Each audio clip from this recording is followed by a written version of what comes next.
The trader you become. Why discipline feels so hard for traders.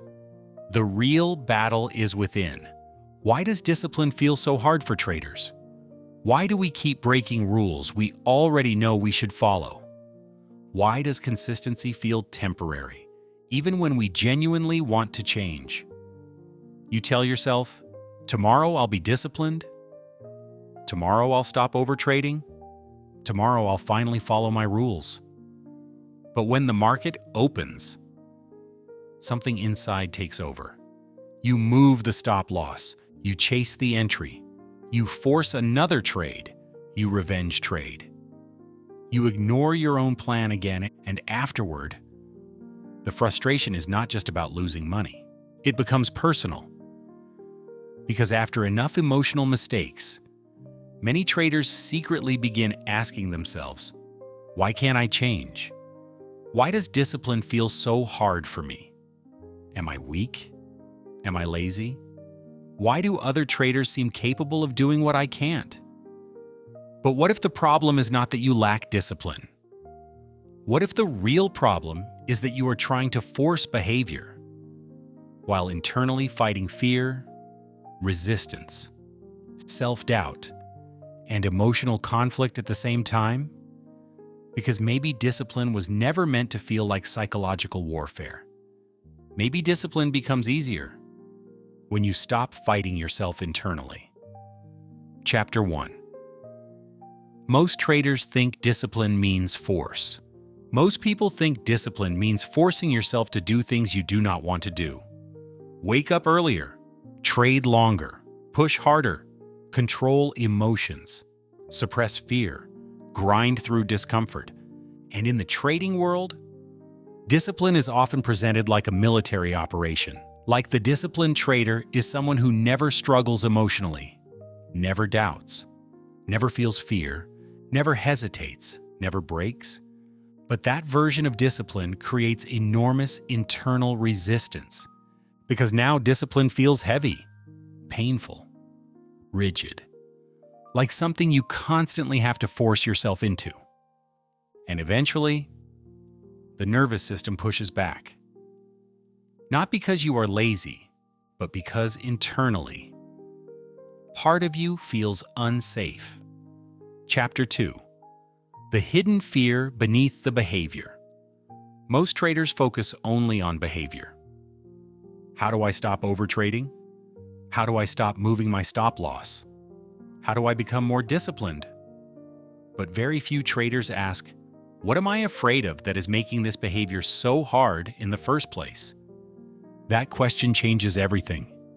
Because underneath many destructive trading behaviors, there is fear. Overtrading may be fear of missing opportunities. Revenge trading may be fear of loss and emotional pain. Moving stop losses may be fear of being wrong. Hesitation may be fear of failure.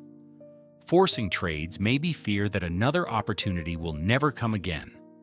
And many traders are unknowingly trying to force discipline externally, while internally operating from fear and scarcity. That creates internal conflict, psychological warfare. One part of you wants discipline, another part of you is terrified.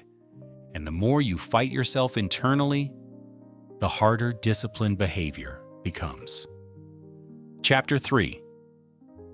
Discipline is psychological first.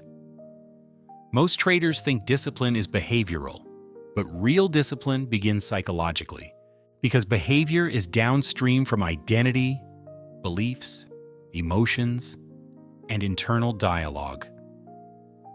If deep down you believe, I'm not disciplined, I always fail, I can't trust myself, I'll never become consistent, then your nervous system will constantly resist the very behaviors you are trying to create.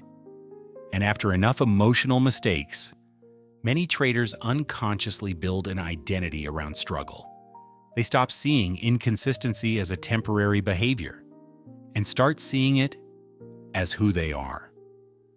But beliefs are often repeated decisions, repeated stories, repeated interpretations, and the moment you become aware of those internal stories, you begin creating the possibility for change. Chapter 4. Stop fighting yourself. Many traders try to improve through self-criticism. They shame themselves after mistakes, attack themselves emotionally, call themselves weak, undisciplined, stupid, broken. But self-hatred does not create sustainable discipline.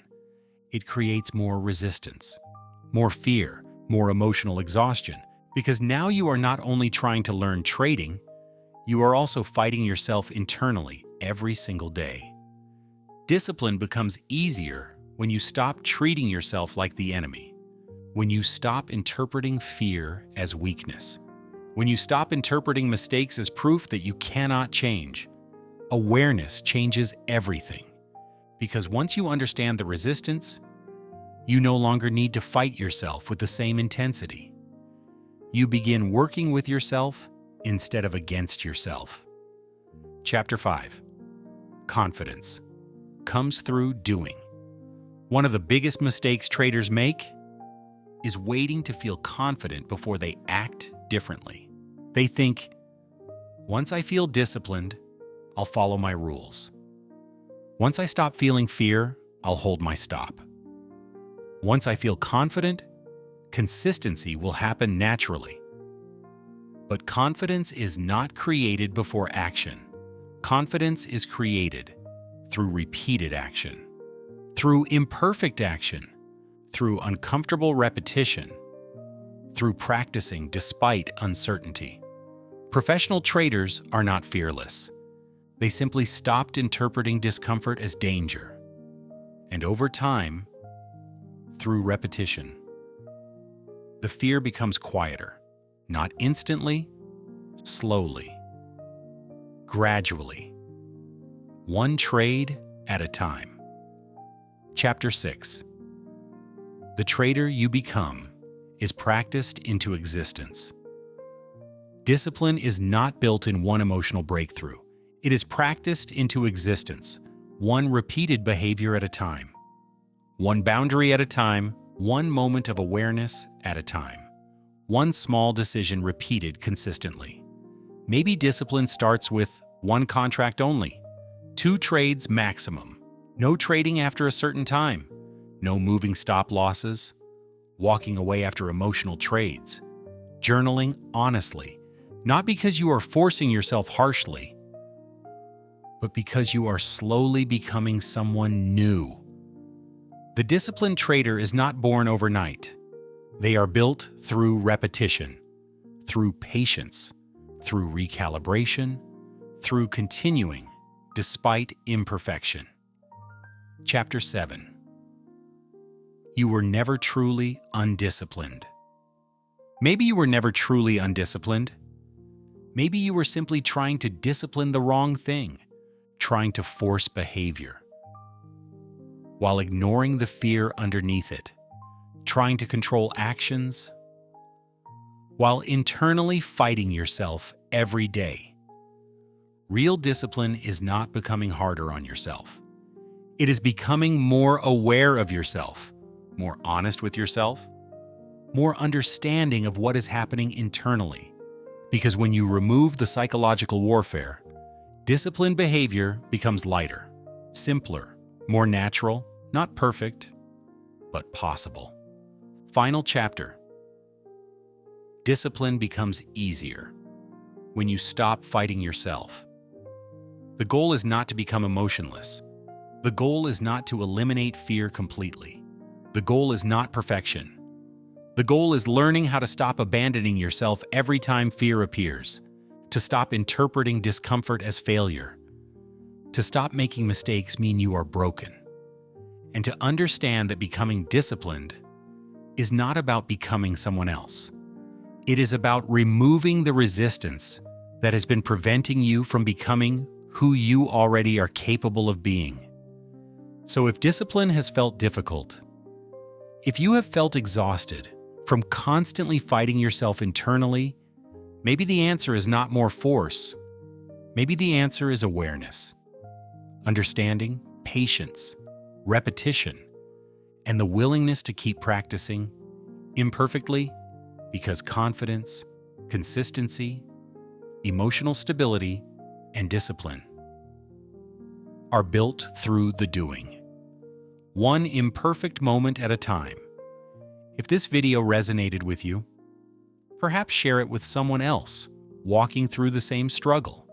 And if you want more content like this, you can subscribe and continue the journey, because the trader you become is built one moment of consistency at a time.